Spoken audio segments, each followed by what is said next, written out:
Hello, everybody. I'm Jack Roche back at the Barclays Center. Nets drop another home game, this time to the Miami Heat, 106-93. Brooklyn falls to 2-3 on the season, and let's do a quick recap.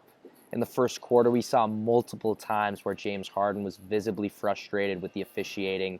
He didn't have a single point in the opening quarter, but for the Heat, it was Jimmy Butler who would start strong. His 8 points put Miami up 29-22.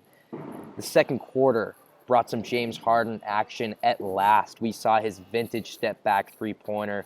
He was fouled driving to the hoop.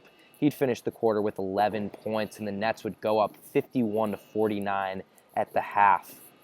In the third quarter, we saw Joe Harris become the Nets' all-time leader in three-pointers made. He passed Jason Kidd's record of 8-13 just a minute into the third.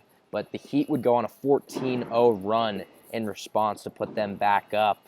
They'd finish the quarter 81-74, and going into the fourth, the Nets made a promising comeback with about 8 minutes left in regulation.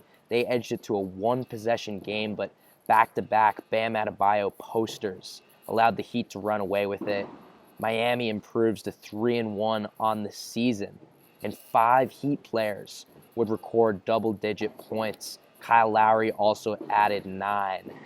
For Brooklyn, after the strong second quarter, James Harden only had 3 second-half points.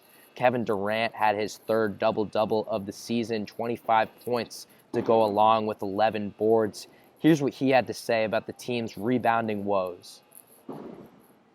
Every game you got to be conscious of offensive rebounds and boxing out and finishing in possession. And, that's how teams feel like they can beat us, because we got a lot of offense and we move the ball pretty well. And we got a solid defense. So, if you can get second chance points, and that's the key. I mean, pretty much for every team, if you can create more possessions than your opponents, then it's always good. So we got to be conscious of boxing out and helping each other, gang rebounding, and then getting out and going.